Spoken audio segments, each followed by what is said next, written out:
Hey folks, Eric from Another Voice with Jason and Eric. It's brought to you by Fowler's Pharmacy, Greenville's neighborhood pharmacy, located at 1908 Lawrence Road. You can listen to our show Mondays 1 to 2 p.m. on Spin FM 103.3 in Greenville, Greer, or Spartanburg, or you can get our podcasts at canigetawordin.com, or you can subscribe to our iTunes channel, Another Voice with Jason and Eric. On today's show, we talked about the first presidential debate. We gave our impressions of the debate overall, who we thought won, and we did a little fact checking. Now, we weren't able to get to all of the items on the fact checking list. So tonight, I'm going to go over a few of those where there was some discrepancy in the facts, and we're going to talk about both candidates. Let's start with the president first. One thing I want to bring up, during the show, we talked about the president's claim that Romney wanted a $5 trillion tax cut in addition to a $2 trillion increase in defense spending. And we pointed out that, yes, the cuts he's calling for add up to about $4.6 trillion. He has consistently maintained that he would cut deductions, loopholes, tax breaks to pay for that. Now, there's studies that show that that can't happen. Something has to give. That he'd have to raise taxes on the middle class. He disputes that, but it's clear that he's not wanting for $5 trillion and not paying for it. But an interesting thing, when I was crunching the numbers in the analysis of his tax cut, 99.97% of those making $1 million or more would see a savings of approximately $256,000. And those between $50,000 and $75,000 earning that much would see a savings of $1,226. Now, that's a huge difference. But I thought, well, there's a big difference between the $75,000 and $1 million. So I crunched the numbers. For those under Romney's plan, if he got what he wanted, those making $1 million or more would receive a 25% tax cut across the board, while those making $75,000 would get a tax cut of 2%.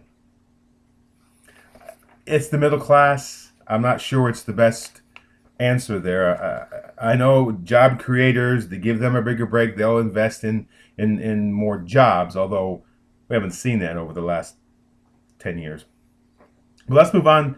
President Obama also made claims about how the Affordable Care Act was helping out in the lowering of premiums. And he made the claim that healthcare premiums have gone up slower in the last 2 years than any time in 50 years. That's just not true.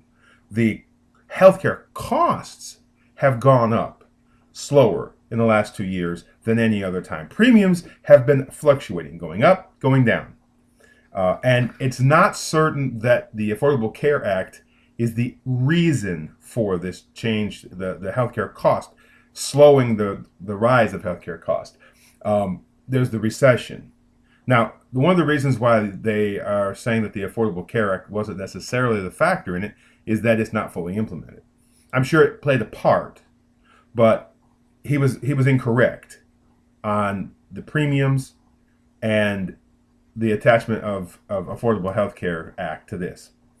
And then he said his goal was to return the tax rate of the top earners, the job creators as they're called, to the level it was when President Clinton was in office. Now, this is a bit of it's not a lie, but it's not completely laying the story out. He does want the marginal tax rate, the actual tax rate for the top, I think 1% or above 250,000 to return to that level when it was under Clinton. That is absolutely true. That's what he is proposing. What's not included in that is the increase under the increased taxes under the Affordable Care Act. For example, there's a 3.8% tax on unearned net investment income, such as capital gains from the sale of stocks or real estate, dividends, interest income, etc. And there's a 0.9% Medicare surcharge on top of the current Medicare payroll tax. So, yes, his tax rate, he wants to go back to Clinton, but there's more taxes, they're going to pay more than they did under Clinton.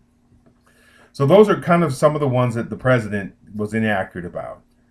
Now, on Romney, we talked about a few of them today on the show, but let's talk about a couple of them. He claimed that middle income Americans have seen their income drop by $4,300. Now, the studies we found say that 3 years real household income fell by 492. That's according to the data from the Census Bureau. And if you wanted to say a 3-year real family income, again with the same study, it fell by 3,290. So it's not actually accurate that the household income fell by $4,300. Now, either of those figures, the 24 or the 32, are not good. The Centier research has said that it looks like household incomes are staying that they're staying flat. They're not increasing like they should, but they're not decreasing. And there's good hope that by the end of this year, it may be going up a little bit. So the facts are not correct. He exaggerated. He also claimed that the CBO says 20 million people will lose their insurance under Obamacare. You know, one of the big things Obama said was that if you like your insurance, you'll keep it. Well, the president is incorrect in that everyone will be able to keep their employer-provided health care. What the CBO said was, in a worst-case scenario, in the most pessimistic view, it could possibly be 20 million people who no longer have their employer-provided insurance. They say that the most likely result will be between 3 and 5 million people will no longer have their employee-provided health care insurance. Now, that doesn't mean they won't have insurance. They'll be eligible to buy into the state-run health exchanges or be eligible for the expanded Medicaid. So 20 million is the worst possible scenario, and it's one that CBO doesn't consider likely. But it is right that the president was wrong when he said, if you want to keep your insurance, you'll keep it. For most of us will, but there are some folks that won't. Those are just some of the inaccuracies, and we had 3 or 4 on Romney earlier. Look, I understand that we're going to get some of these facts incorrect, that the president and the governor are going to be slightly off on some of these, but we've got to hold them to it. And the sad thing for me is that while the president did have some inaccuracies, there were less and less egregious than Governor Romney's. And let me give you the final one with Governor Romney. This is what I mean. We've talked about over and over again on the show and on here. He claims that the president took $716 billion out of Medicare to pay for Obamacare. And over again, partisan and nonpartisan groups have proven that it's nothing taking out of the actual Medicare. It's to slow the growth of Medicare cost, and it doesn't go toward the individual, but toward the providers. Now, Romney danced the closest he's ever danced to the real aspect of this. He got it wrong, but he did say that if you give less to providers, they're going to say, I don't want to cover Medicare.